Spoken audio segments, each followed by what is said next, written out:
Today, I'm here to take on some DIY and upcycling projects that have been on my to-do list for a very long time. Or should I call it a to-make list?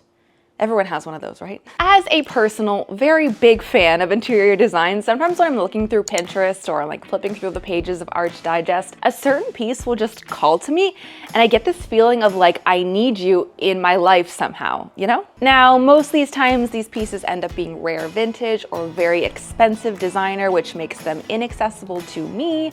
But the two things in life that you cannot take away from me are my enthusiasm for thrifting and my slowly expanding DIY skill set. So let's talk about the first project. Ever since I saw the Ekornes stressless lounge chair styled in a room, I have just been obsessed because to me, it feels like the more understated older sister to the Eames lounge chair that I know we all know and love. I don't think you hear a lot of people bringing up this brand a lot, but to me, when I look at this chair, especially the 70s version of this model, because they still make them to this day, it just oozes style. Now, if you're looking to buy an authentic vintage version of this chair, it's gonna cost you upwards of $2,000. So I have been keeping my eye out on all my various secondhand marketplaces to see if one ever got listed. And eventually, after months of looking, I finally found this. And the best part, $35. Not to say that I did not have to work for this though, because I think I started messaging the seller like 4 months ago at this point. And it's been a whole cat and mouse of when are you available and when can I come and I'm not home and oh my goodness.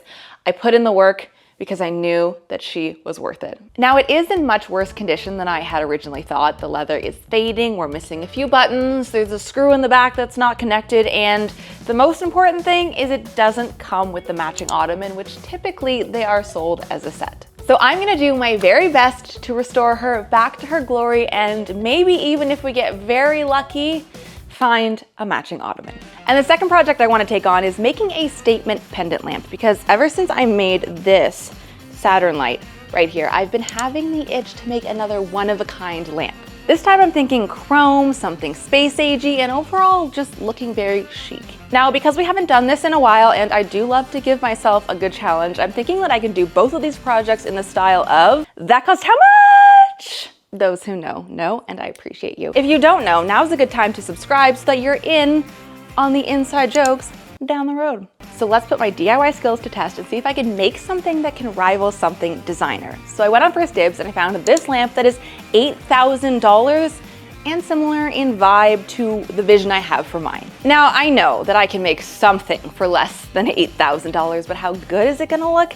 That's the question that you'll have to stay tuned for. So let's get this budget-friendly DIY on the road with some good old-fashioned thrifting. Good morning. Okay, I am getting ready to head out for a full day of thrifting, and since we've been chatting about things that I have been loving recently, I'm very excited to tell you about today's sponsor. This is Typology, a skincare brand made in France with all natural vegan ingredients. What I find most unique about Typology is that they offer a range of tinted skincare, which makes us different from any other skincare that I've encountered. So for example, this is their tinted serum, which is going to help even out my entire skin tone, but also gives me benefits of aloe vera, vitamin C, and squalene. Like, hello, redness disappeared. Incredible.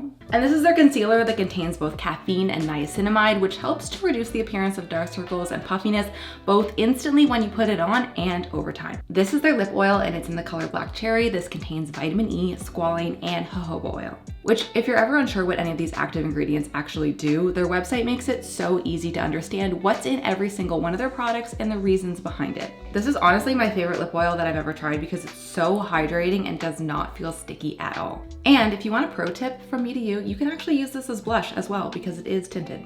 And for any of my winter girlies, this is going to be your color, just trust me. And then I'm finishing it off with a bit of their glow drops for that sun-kissed healthy glow. Typology is also a certified B Corporation, meaning it meets rigorous standards for social responsibility and environmental care. These are things that are very important to me when I'm considering where to spend my money. So now that I've finished what is essentially my skincare, all I want to do is just add a little bit of mascara and I'll be good to go. So if you're interested in trying any of these products for yourself, you can click the link in the description to shop Typology Paris's website and you'll receive a free hydrating cleansing milk with a purchase of $40 or more. This is a limited time offer though, and it's only going to be available for 1 week after this video goes live, so make sure you claim it while you can. Big thank you to Typology, and I think it's time to do some thrifting, shall we?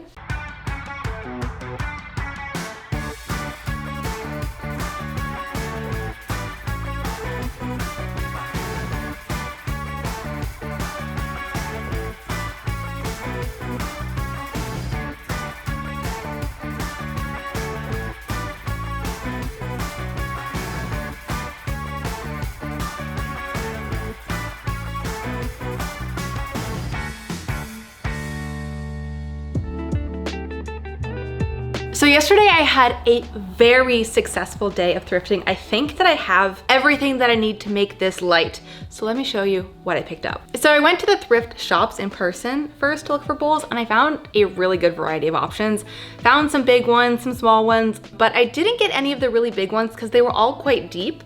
But I did pick up some smaller options. So this one was $3, your standard edition salad mixing bowl. It's a bit more chromy on the inside than the outside, but then this one I found was $4, and I really like the shape of it because it's quite shallow and it is very shiny. But I don't know if this one will be too small because I went on Marketplace while I was out just to see what was there because I wasn't finding exactly what I wanted for the big one, and I found it. This is exactly what I needed. The only thing is it's really heavy. This is a giant decorative bowl dish, and this was only $5. I love that it's not too deep, and I think the size of it's really great. It's almost 2 feet wide, which is awesome. This is going to be such a statement piece. The only thing I'm slightly worried about is this is actually really heavy. It's heavy enough that I am not gonna be hanging this just by a lamp cord. We're gonna have to do a little extra security measures to make sure that this does not fall down on anyone. So we'll go with one of those smaller bowls in combo with this giant silver dish, and I think we're off to a really good start. So to turn these into an actually functioning pendant light, I needed a few extra things like a lamp cord. So I went to IKEA because I know they always have that basic lamp cord option. It's a hardwire or it's a plug-in, whatever one you need, they have it. But as I was going through the lighting aisle, I found this lamp. To buy just the hardwired lamp cord itself is $17 at IKEA, and this entire light kit was only $24. And for a few extra dollars, what it got me is this really interesting chrome piece that I'm hoping I can use. It's a little more plasticky than it is metal, but it definitely gives that chrome effect. And I think this is gonna be such a nice little topper to my pendant light to make it look a little more legit, a little more professional. And there's no way that I could have take a trumpet and take the base off it. I don't know how I would have thrifted a piece like this if I didn't pull it off an existing light. So thank you, IKEA, for making this for $24. And then with this, I of course got the light cord that I need to make this a working light. And then very lastly, I went to the hardware store to get some lamp parts like this threaded rod, which we'll use to hold everything together, and the matching little nuts that go with it. And this 3-way light bulb splitter that turns one light socket into 3 bulbs, because I just think when you have a big pendant light, it always looks better if there's more than one single little light in it.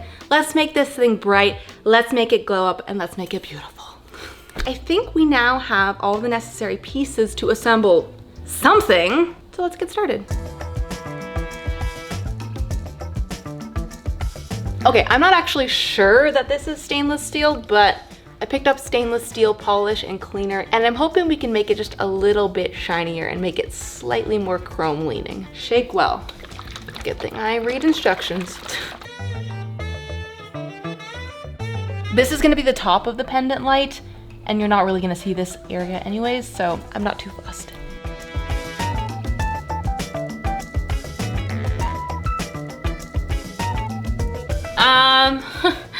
It's really hard to tell. Does one side look shinier than the other? Because it should be, but I don't know. All right. Yeah, I think that's looking better. Certainly cleaner, and I think a little bit shinier, which is very nice.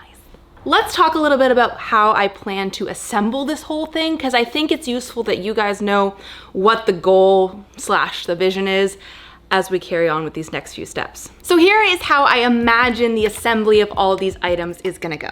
We've got our one large silver dish upside down, and then hanging underneath is that smaller bowl, to be decided on which one we end up going with. Then on top, we have that piece from the IKEA light with the cord coming out. Then coming down from that light cord, that's where I'm gonna screw in my 3-way light bulbs.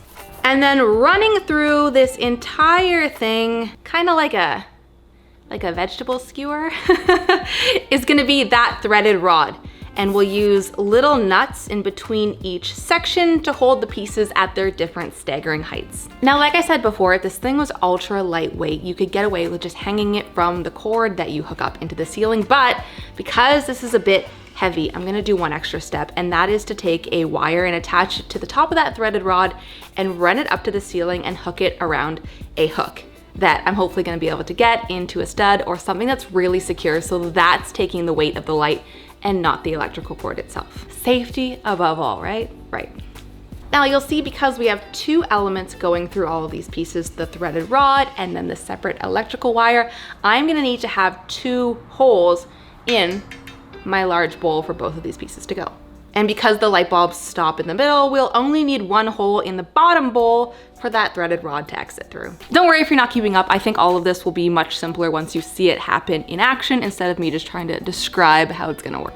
But all of that is to explain our next step, which is to put two holes in the top center of this dish for both the wire and the threaded rod.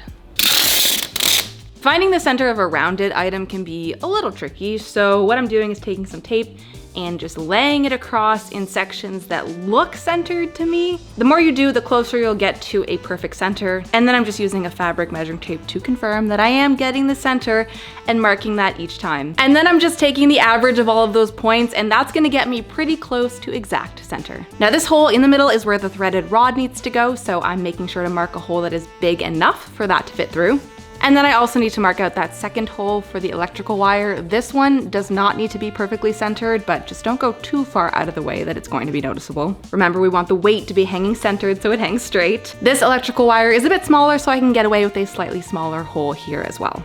Okay, so before I get drilling, there's two things I'm gonna do that hopefully is gonna help set me up for success here, because drilling onto a rounded surface that is now really slippery and shiny might be a little tricky. So, first thing I have here, this is called a center punch, and basically if you whack it with a hammer, it's gonna make a little divot, which will help the drill bit stay centered. If you've ever tried to drill on something slippery, you know that the drill bit can tend to wander, which makes it hard to keep it straight. And then the second thing I'm gonna do, because the internet told me this was a good idea, I have multi-purpose oil that I'm gonna put down before I drill to hopefully stop this from overheating. And then the trick from what I've read is low and slow, so don't go very fast and don't use a ton of really hard pressure. Just let the drill do the work so nothing gets too hot. Okay, that worked really well. More effective than I thought, so you only need one good punch, because I tried it more than once and now we have 3 little punch holes. That's okay. We live and we learn, right? Let's just do one good one for this second hole I need to do. Okay, here we go.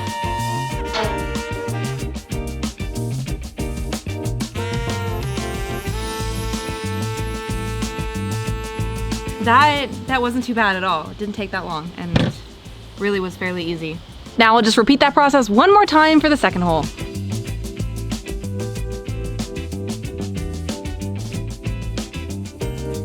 Quick location change into my front office, because I think in order to be able to assemble this properly, I need to hang it. It's a round item that's heavy and there's just no way to do it on the floor. That's gonna give me a good sense of what this is really looking like. So I've decided to sacrifice a tiny hole in my wooden ceiling here so I can put a little eye hook in so we can assemble this thing in the air.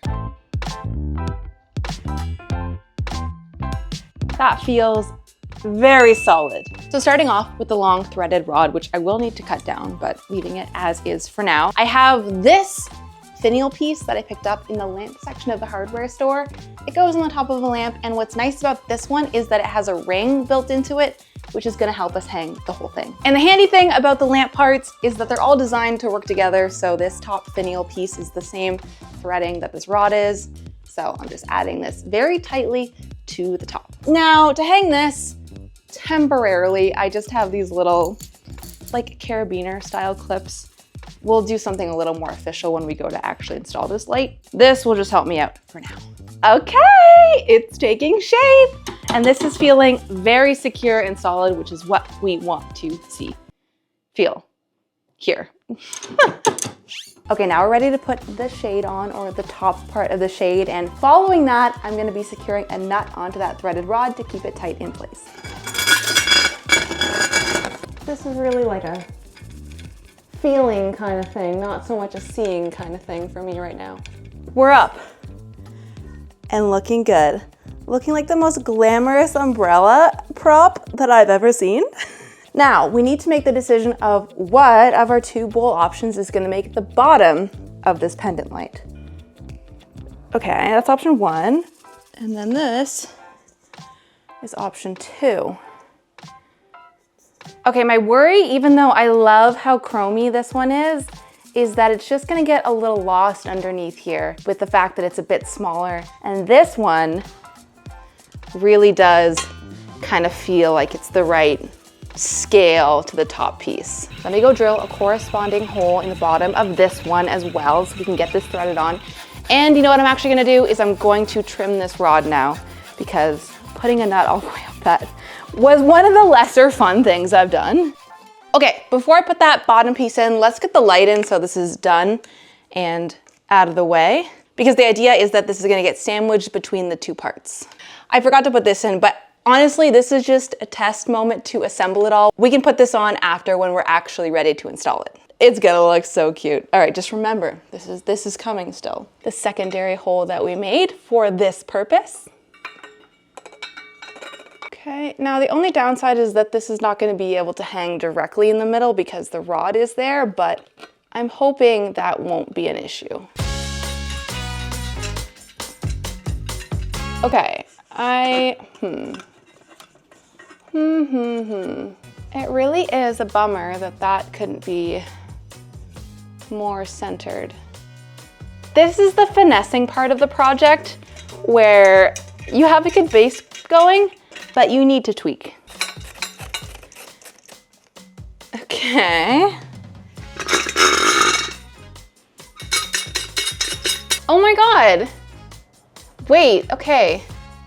That's cute. Definitely moving the bottom bowl up really improved that a lot. And then I think I can get away with tucking all the bulbs inside the bowl so it's bright, but we don't really see them. Hold on, I gotta step back. I gotta step back. Okay, other than it hanging a little crooked, which I'll have to just figure that out, why it's doing that, but like imagine this, then hardwired into the ceiling. It's lit up. I'll trim this a little shorter and I think the vision is there. I really do. This looks sick. Like this looks awesome and so expensive and so chic, and we're not even done yet.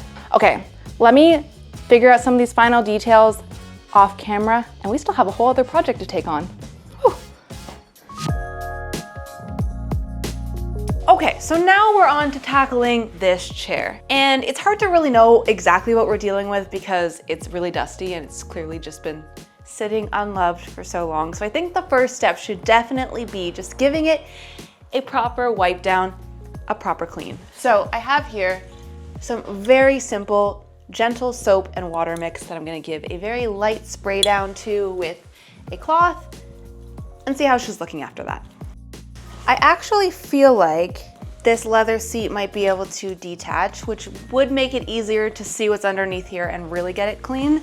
The one side's already not attached. That's what gave me the idea it could come unattached. Hey! Oh, sweet. I think the missing bolt that I needed to reattach this side is actually still in here. It's just come undone and now is lost in this fabric. There it is, the screw. It was in there this whole time, it's just come loose. So I gotta find a way to reattach her. So with this newly discovered screw, I'm hoping that I should be able to just reach in here and feed the screw back into the right spot, hopefully. Trying to get it lined up could be tricky, or could not be, for someone talented like me. It really needs an Allen key. I'll be back. Slowly but surely, we will get there. One micro turn at a time. I think this is the thing that a lot of people maybe don't realize about furniture is that it needs to be retightened every few years, especially with your sofas. If you think it's getting old and rickety, flip it upside down. See if there's any really big bolts that you can just give a tighten, because I swear that makes a world of a difference and people don't realize that you can do that.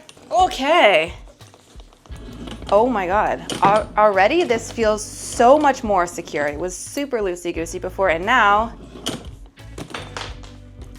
it's like it's good as new. So next up, I'm gonna use this exact same product that I bought to clean all the bowls for the pendant light, to clean all the metal bits on this chair.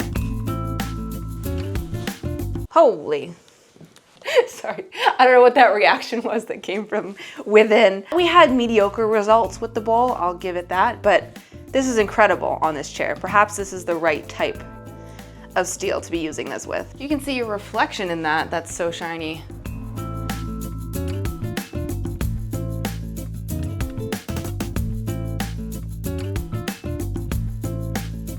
So now that this metal is all looking shiny and polished and pretty much brand new, if you ask me, we need to deal with the leather on the chair that is still not looking brand new. So for that, I've picked up this product. This is Leather Balm. It says it cleans, preserves, polishes, and restores leather articles, which is perfect. I needed to do all of those things. So the application of this should be pretty straightforward. It's a cloth, and then you just buff it in to the leather, and hopefully it will bring some life back into it. And I'm really hoping it works on some of these more cracked and dried out looking areas.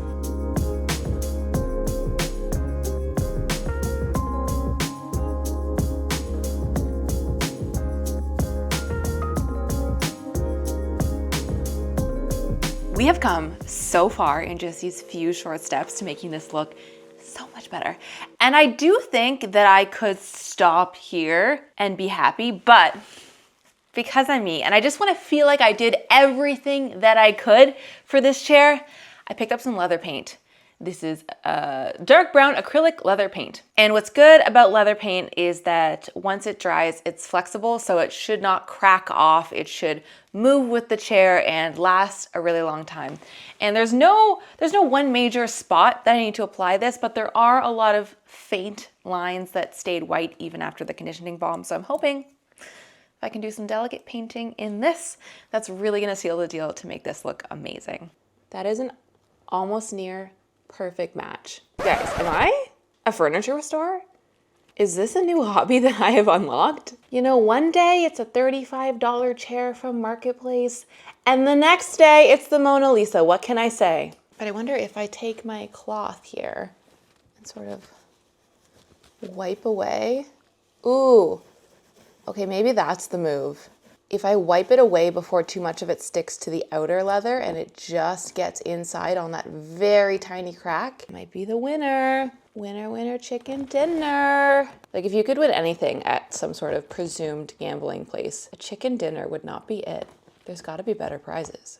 I am thoroughly enthralled by the detail that this requires, but like how satisfying it is to see those cracks just disappear. It's almost like a paint by number. And I think that I could spend infinite time on this. That might be what I do. And I will catch up with you tomorrow. I'm gonna be here a while. Don't wait for me. Seriously, we'll talk tomorrow. Bye.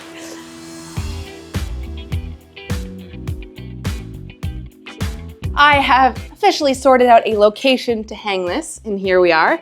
And I did make a few final adjustments.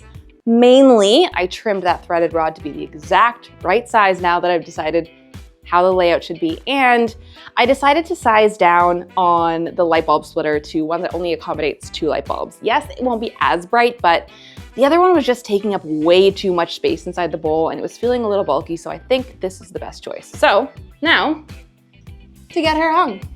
Also, you might be wondering, where is this mysterious location that I've decided to hang this light? Well, we are actually on set right now for my newest extreme room makeover project that's coming out next week. And if the shape of the pendant light is reminding you of anything, well, that might just be a clue as to the theme of this space. So make sure you're subscribed so you're notified as soon as it's out. Now, the most crucial element to hanging this, because like I've said, it's a bit heavy, is making sure it's going to be secure in the ceiling. So I've used a stud finder to find where the ceiling joists are, and I'm 100% making sure that my hook is going in that. I am not trusting this with any anchor situation, although I'm sure you could. I just don't want to. Safety first, friends, safety first.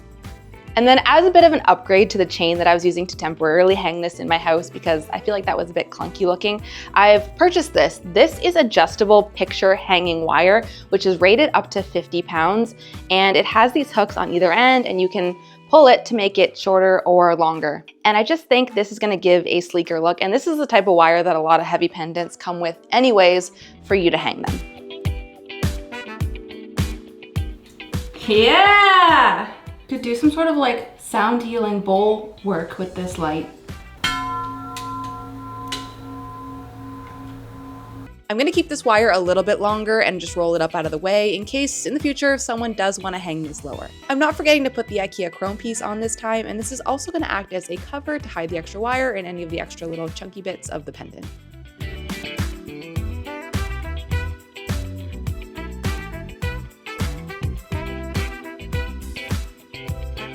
It is installed and all wired up, so now we turn it on and verify that it's as cute as I think it's gonna be. Okay, ready? Nope, wrong one. Ready? Ah! Look at our glowing little UFO. Oh, that's cute. She's so cute. So here she is, my completed chrome space age pendant light. When we do a quick total of all the supplies I had to purchase to make this, I spent $52.50, which is quite a bit lower than my inspiration piece at $8,000. So there's really no debate that I was able to make it for less. We kind of knew that. But what I do need to know from you is, how does the look of mine hold up to the original? I love her, especially knowing that I was able to upcycle materials to make it, but you let me know in the comments below. Okay, let's move on to the chair. Okay, I have relocated the chair to its final destination, and all we have left to do now is those buttons. Now, while I was thrifting the other day, I also made another stop. So I remember there being this store somewhere in the fabric district in the city that would sell scrap offcuts, waste material, like extra leather little bits, and it was a big bin that you could just dig through. So my plan today is, I have one of the buttons from the armrest of the chair, and I'm gonna bring this, and I hope this is enough to try and hunt down a matching material. This is the one piece I was able to sever, and we're gonna do our best and see what we can find. This piece of scrap material that I picked up is a pretty much exact match, which I'm so excited by. And then I also have this little button making kit, which you can make your own buttons with whatever fabric you want. So here we go.